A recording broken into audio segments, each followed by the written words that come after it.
Hey guys, Biggs here, and in today's video, as you guys can tell from the title and thumbnail, we are going to be picking up something really cool. So a couple months ago, some of you guys may remember a video I made with our mini cup car, aka the half-scale NASKART, and that was future plans for an engine swap. And ever since then, I've been looking for perfect engines to do a really cool build series with it, but I just really haven't found anything. And I don't want that much power that I can't even put it to the ground. Like, at first I was thinking like a 1000cc sport bike engine, but after thinking about it, that thing is not going to hook at all. I went to a couple police auctions hoping that I was going to be able to score a good deal on a bike, but people were paying insane prices for them, so that didn't work out. But recently, the perfect candidate for a bike came across, and that's what we're going to be picking up today. So I am going to be picking up the entire motorcycle, not just the engine, and you guys will see what that is in a little bit, but I do want to go ahead and see if it will run first while it's on the motorcycle, just to ensure that we have a good engine. And I actually did already go ahead and begin working on it, because it's at my school right now, and it's been sitting for a while. It's pretty old, but it should be really awesome. But we haven't even been able to get the engine to crank over yet. I mean, we haven't worked on it that much. We just basically just took out the spark plugs, lubed it up in there, so when it does come time, everything will be prepped and we won't damage anything inside from it sitting for so long. So this build series that we're going to be doing with this, I think is probably going to be the most build type build series I've ever done. I'm going to be buying a welder, you know, learning how to weld, welding up crazy things, and like fabbing up a lot of stuff on my own. So I'm really excited to get this started. I'm hoping to learn a lot from it. But anyway guys, let's go head out there now and see if we can get this into the S10.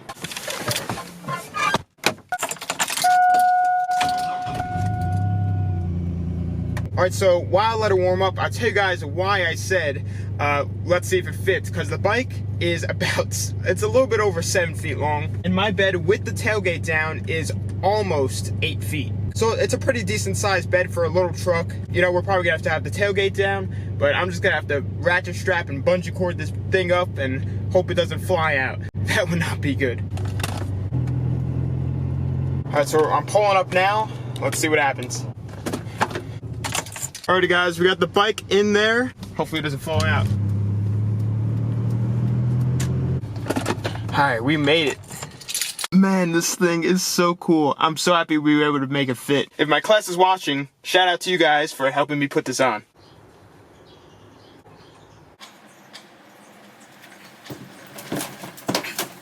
Oh god.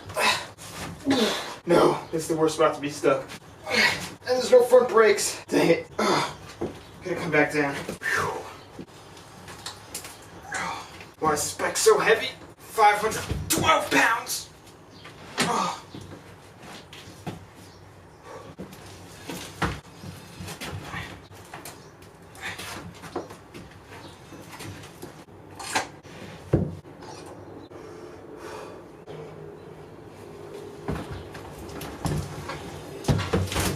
There we go. Oh no. Oh, there we go. We're in. Woo. Alrighty guys, so we're back in the shed, and as you guys can see, the bike is in here. So here is my new 1980 Honda CB750. Now as you guys can see, this thing is in pretty rough shape.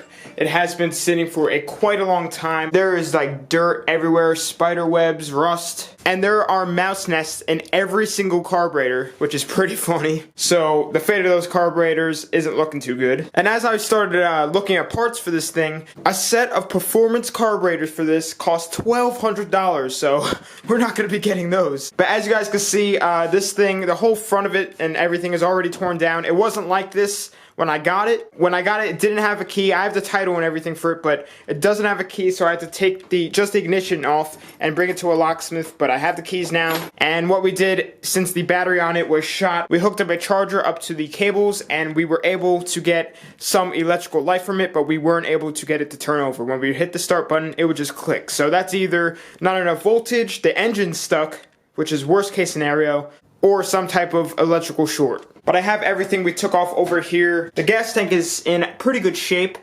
We have some of the hardware. The seat underneath it is not very good at all though. Mice or whatever ate through it, and the old battery is outside, but I do have a newer battery here for it. This one's actually off of the Breeze, and I will have an update with the Yamaha Breeze soon. A lot of you guys in the last video gave me a lot of helpful tips on how to get that thing back up and running. Be on the lookout for that. But we're going to be using that battery to try and get electrical life into this bike, because they are like literally pretty much the same exact battery, which I thought was pretty cool. And that one is fully charged and ready to go. We just need to hook it up. So before I do that, I'm probably just going to take out all these and spray WD-40 down the spark plug holes one more time if this thing were to turn over. Just so that if there's any rust or corrosion on these cylinder walls, the piston rings or anything won't get caught up and snap or anything like that.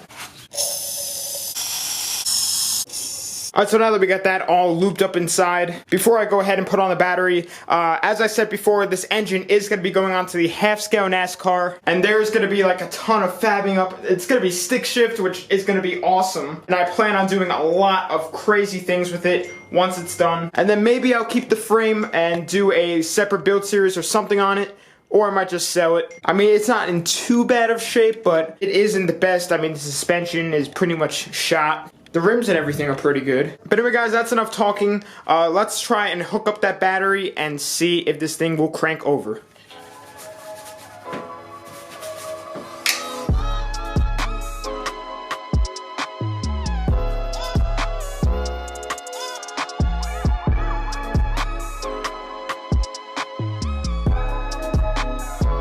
Alrighty guys, so the battery is in. And I don't know whose design this was to put the positive connector all the way back there with no other opening over here to stick a screwdriver in, but now I guess we could check and see if we have any electrical life. And if we do, let's hit that start button and see what happens. Alright, so one issue we were having with this was with the key in the on position, it would only work in some positions. So we have like a loose wire on the ignition, so you'd have to like wiggle it around a little bit. But put it on, and none of the lights are on. If we probably just wiggle it. Oh. Alright, there we go. So now that we have life, I'm going to go ahead, just pull out these rags quick so if it does turn over, it won't suck it in. And the start button is right here. We're in the run position. Here we go. It's clicking. Now we don't have any lights. Oh, now we do.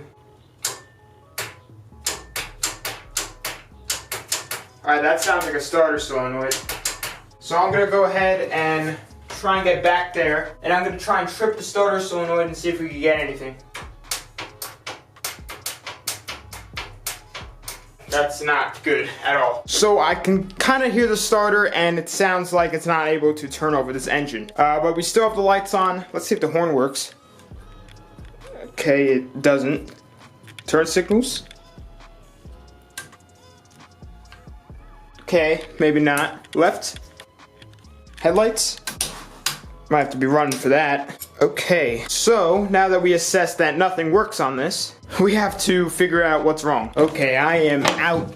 So as I was just playing with it and I was hitting the starter button, the acid inside of the battery started to bubble up. So I am not gonna mess with that. I have the key off right now. I'm gonna let that sit because I'm not going to risk that exploding. So I'll catch you guys back in a couple hours when I let that thing cool down a little bit, because the battery's a little bit warm too, so there's definitely some type of short going on. Or the engine's just locked up. So I'll see you guys then.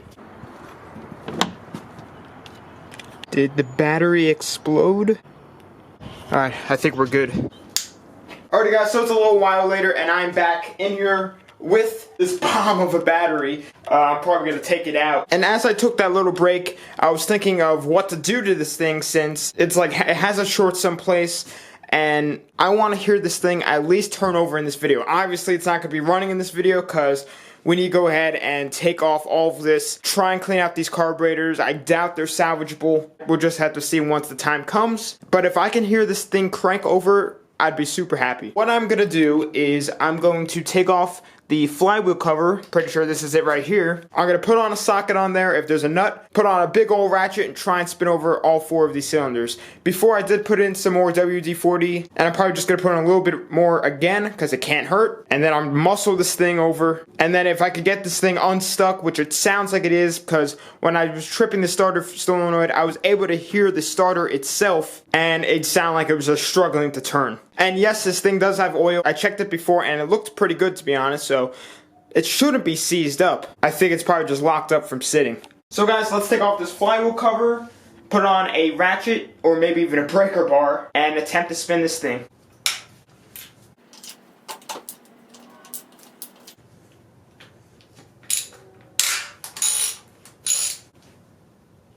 No, there's always the one that is stripping.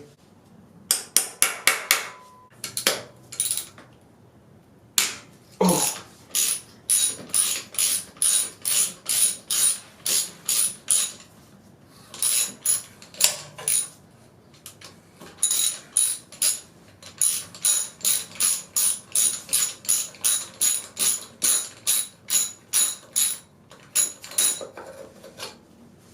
Jeez, these bolts probably haven't been taken out since 1980.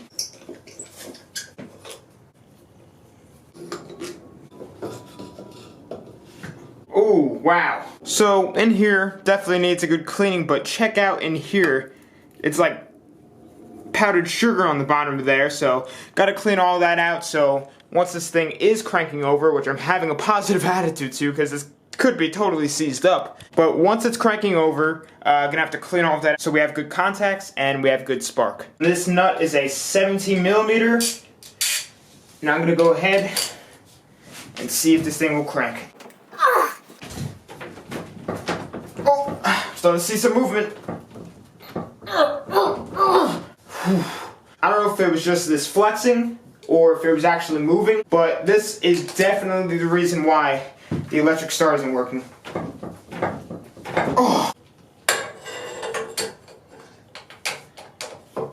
I don't want to put it in loosing because I don't want to take this off, because the way how it's not moving, this nut's definitely going to come off. It'd be super nice if I just push down on it or step on it, but I can't tighten it down this way, and this is the only way I can really get at it. Or I can just do that. That works. Let's see if the power of the foot will get this going. Oh. I don't know if I just tighten the nut even more. Oh man, this isn't good. Oh god. Oh. Woo. Bike almost fell. But I have a feeling that this is beginning to start moving. I don't know if it's just what I'm wanting to see, my imagination's making it up, but I feel like I'm starting to see this go. I'm gonna try a little bit more of a bigger bar, see if I can get some more leverage on it.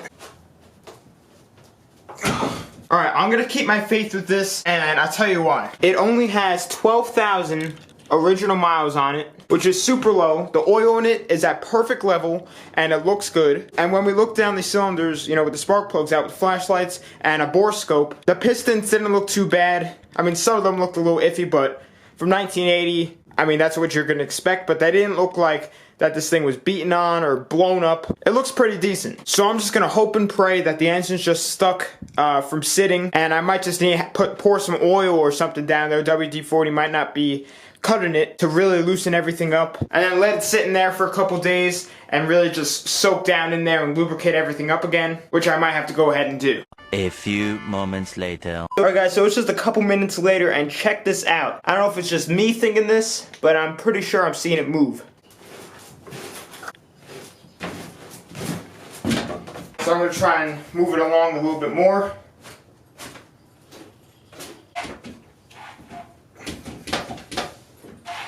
Got to turn over a little bit more. Alright, so I have the engine turning over to a comfortable amount that I think I'm going to try and do the electric start. Put on my safety goggles. I'm just going to tap the starter button and see if it cranks at all. Alright, keys on. Yep, there we go.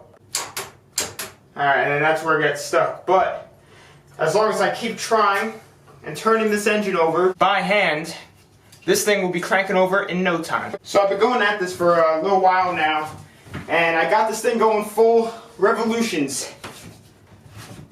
It's still a little rough in some spots, but it's getting there. It's doing it pretty good.